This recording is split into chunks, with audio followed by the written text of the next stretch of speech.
Assalamualaikum warahmatullahi taala wabarakatuh. Salam sejahtera untuk umat agama lain. Selamat siang untuk kawan-kawan semua. Perkenalkan, nama saya Afa Sukuan. Saya biasa dipanggil Fitra.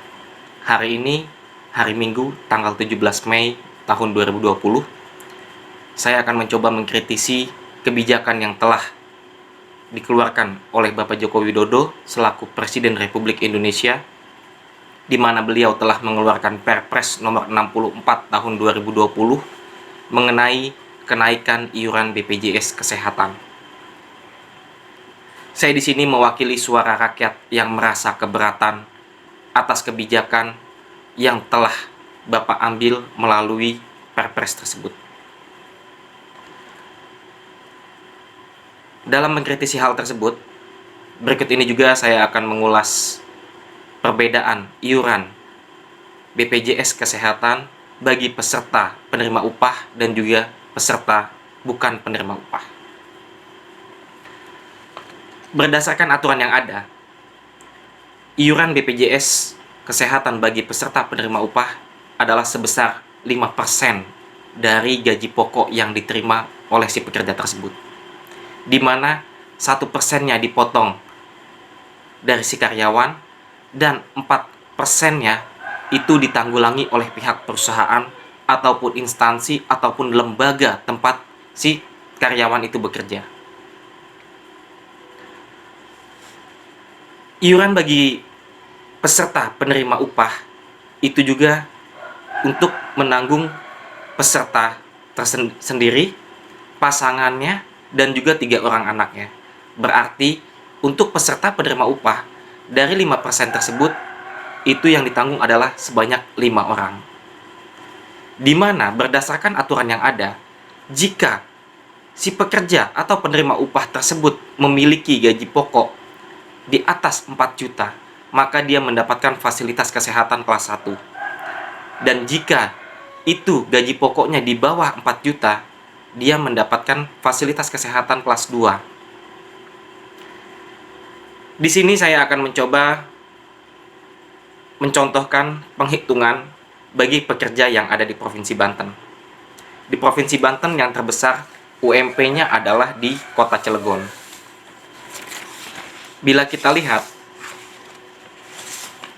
di Kota Cilegon itu UMP-nya sebesar Rp4.246.081. Kalau kita hitung, itu 1% dari gaji pokok yang ditetapkan atau berdasarkan UMP-nya adalah sebesar Rp42.460. Ini yang dipotong dari si karyawan. Dan 4%-nya itu yang ditanggulangi oleh perusahaan adalah sebesar Rp169.843. Totalnya Rp212.304. Ini iuran yang dipotong dari penerima upah untuk menanggung 5 orang dalam satu keluarga.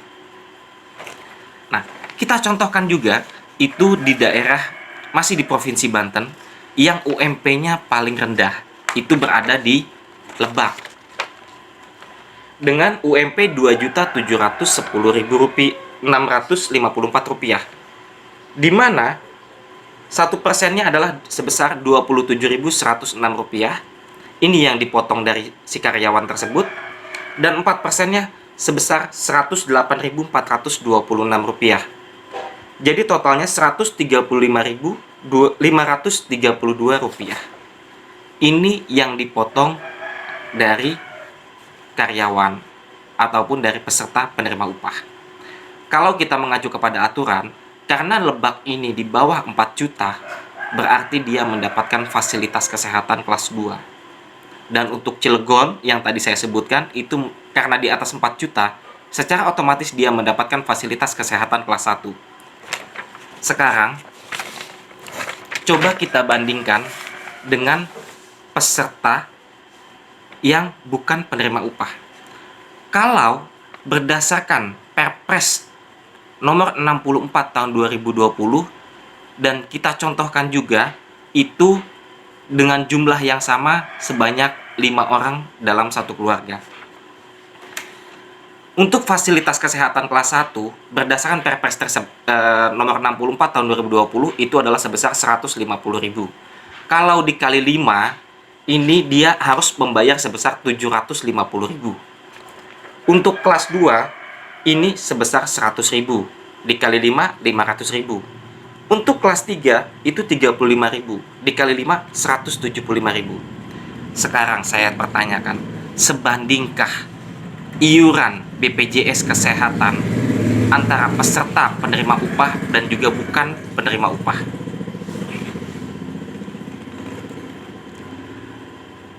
Katanya BPJS Kesehatan itu sistemnya adalah subsidi silang untuk membantu masyarakat miskin.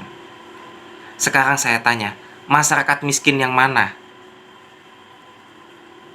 Karena masih banyak masyarakat miskin yang tidak mendapatkan fasilitas ataupun tidak mendapatkan jaminan BPJS Kesehatan, baik itu dari pemerintah pusat maupun pemerintah daerah.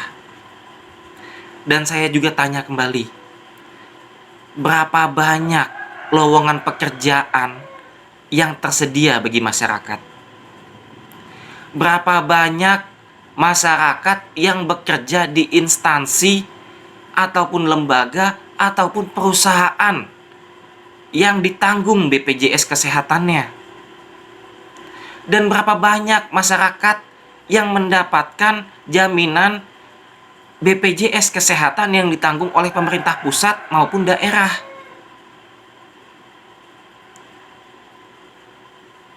Sekarang ini kami merasa keberatan. Kepada Bapak Presiden, tolong kaji ulang kembali. Tolong pikirkan kembali. Karena masih banyak masyarakat yang tidak bekerja di instansi pemerintahan, di lembaga, ataupun perusahaan.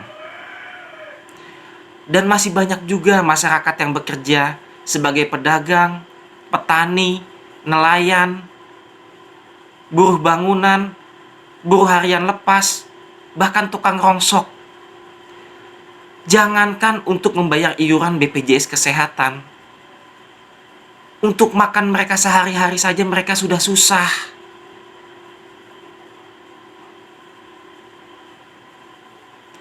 Jadi, saya mewakili masyarakat yang tidak bekerja pada instansi ataupun lembaga maupun perusahaan, memohon kepada Bapak Joko Widodo selaku presiden kita untuk mengkaji ulang atas kebijakan Bapak yang telah dikeluarkan melalui Perpres nomor 64 tahun 2020. Demikian suara ini